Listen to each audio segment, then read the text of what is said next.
আমাদের টার্গেট রয়েছে আগামী 5 বছরে 20,000 কিলোমিটার খাল আমরা পুনঃখনন বা খনন করব। এটা কমপক্ষে। আমি এখন মাননীয় পানি সম্পদ মন্ত্রীকে ছাঁটাই প্রস্তাব সমূহের উপর বক্তব্য রাখার জন্য আহ্বান জানাচ্ছি। মাননীয় স্পিকার, আপনাকে ধন্যবাদ। 18 জন মাননীয় সংসদ সদস্য এই বিলের উপর ছাঁটাই প্রস্তাব এনেছেন। 3 জন অত্যন্ত গুরুত্বপূর্ণভাবে বিশ্লেষণ করেই বক্তব্য রেখেছেন। আমি আন্তরিকভাবে মোবারকবাদ জানাই এবং ধন্যবাদ জানাই। এর মধ্যে মাননীয় সংসদ সদস্য মাসুদ পারভেজ সাহেব, আমি ওনার নির্বাচনী এলাকায় গিয়েছি এবং খাল খনন কর্মসূচিতে অংশগ্রহণ করেছি এবং পরবর্তীতে আমি খবরও নিয়েছি সে খালটি খুব সুন্দরভাবে ওনার তত্ত্বাবধানে এবং আমাদের ডিপার্টমেন্টাল যারা রয়েছেন খুব দায়িত্বশীলতার সহিত এই খালটি খনন করা হয়েছে, যেখান থেকে আমাদের সে এলাকার সাধারণ মানুষ উপকৃত হবেন এবং ইরিগেশনে যতটুকু সহায়তা করার তাৎক্ষণিকভাবে এবং পর্যায়ক্রমিকভাবে আমাদের এলাকার কৃষক সেখানে সম্পূর্ণভাবে সুবিধাটুকু গ্রহণ করবেন এবং তা পাচ্ছেন। মাননীয় স্পিকার, 2025-26 বাজেটটি বিগত অন্তর্বর্তীকালীন সরকার দিয়েছেন। তার ধারাবাহিকতায় আমরা 12 ফেব্রুয়ারি নির্বাচন করার পর 17 ফেব্রুয়ারি আমরা দায়িত্ব গ্রহণ করেছি। 3 মাসের অধিক হয়েছে। এই দায়িত্বটুকু গ্রহণ করার পর আমাদের নির্বাচনী যে প্রতিশ্রুতি, সেই প্রতিশ্রুতি অনুযায়ী 180 দিন আমাদের খাল খনন কর্মসূচির অংশ রয়েছে।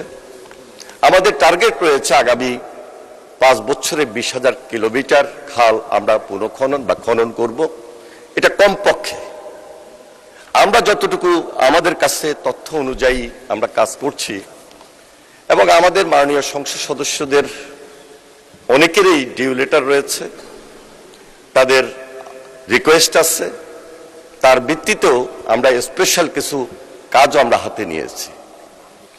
180 দিনের যে কর্মসূচি, তার মধ্যে আমরা যে সময়টুকু পেয়েছি এ পর্যন্ত প্রায় 1000 কিলোমিটার খাল আমরা খনন এবং পুনঃখনন করেছি।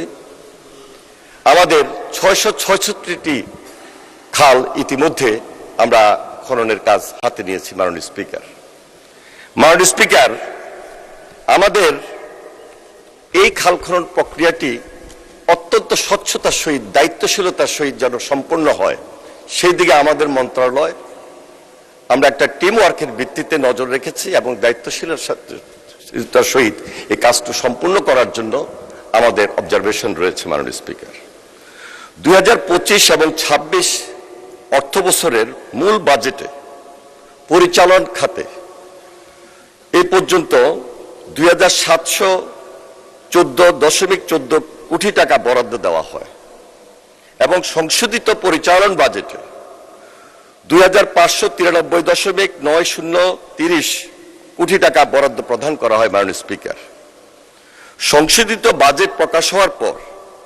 পরবর্তীতে মাননীয় সংসদ সদস্যগণ বাংলাদেশ পানি উন্নয়ন বোর্ড এর মাঠ পর্যায়ের বিভিন্ন কার্যক্রম, পানি নিয়ন্ত্রণ অবকাঠামো, নদী ভাঙ্গনের অবস্থা পরিদর্শনের সময় এ সকল বিষয়ে জরুরি ব্যবস্থা গ্রহণের জন্য অনুরোধ জানিয়ে ডিউ লেটার প্রেরণ করেছিলেন। সংসদ অধিবেশনে এই বিষয়ে নিয়মিত প্রশ্ন উত্থাপন করা হয়েছিল। মাননীয় স্পিকার, বর্ণিত প্রেক্ষাপটে আসন্ন বর্ষা মৌসুমে বাংলাদেশ পানি উন্নয়ন বোর্ডের আওতাধীন বাঁধ ও বিভিন্ন অবকাঠামো রক্ষার জন্য জরুরি কাজ বাস্তবায়ন করার নিমিত্ত অর্থ বিভাগ থেকে 300 কোটি টাকা অতিরিক্ত বরাদ্দ চাওয়া হয়। সে প্রেক্ষিতে অর্থ বিভাগ বাংলাদেশ পানি উন্নয়ন বোর্ড দুর্যোগকালীন উপখাতে অতিরিক্ত 200 কোটি টাকা বরাদ্দ করেন। 2025-26 অর্থ বছরে পানি সম্পদ মন্ত্রণালয়ের বার্ষিক উন্নয়ন কর্মসূচি এডিপিতে 8,400 89.86 কোটি টাকা বরাদ্দ ছিল। পরবর্তীতে সংশোধিত বার্ষিক উন্নয়ন কর্মসূচি RADP-তে এই মন্ত্রণালয়ের জন্য মোট 10,532.16 কোটি টাকা বরাদ্দ নির্ধারণ করা হয়, যা মূল ADP বরাদ্দ অপেক্ষা 2042.2816 কোটি টাকা বেশি। মাননীয় স্পিকার, এছাড়া 2025-26 অর্থ বছরের RADP চূড়ান্ত হওয়ার পর নতুনভাবে অনুমোদিত 14টি প্রকল্পে খাল ও নদী খনন এবং নদী তীর প্রতিরক্ষা কার্যক্রম বাস্তবায়নের লক্ষ্যে পরিকল্পনা কমিশনে রক্ষিত বিশেষ প্রয়োজনে উন্নয়ন সহায়তা খাত থেকে 55.0035 কোটি টাকা থোক বরাদ্দ প্রদান করা হয়। ফলে 2025-26 অর্থ বছরে পানি সম্পদ মন্ত্রণালয়ের আওতাধীন 104টি প্রকল্পের অনুকূলে সংশোধিত বার্ষিক উন্নয়ন কর্মসূচিতে মোট বরাদ্দ রয়েছে 10,587.1451 কোটি টাকা।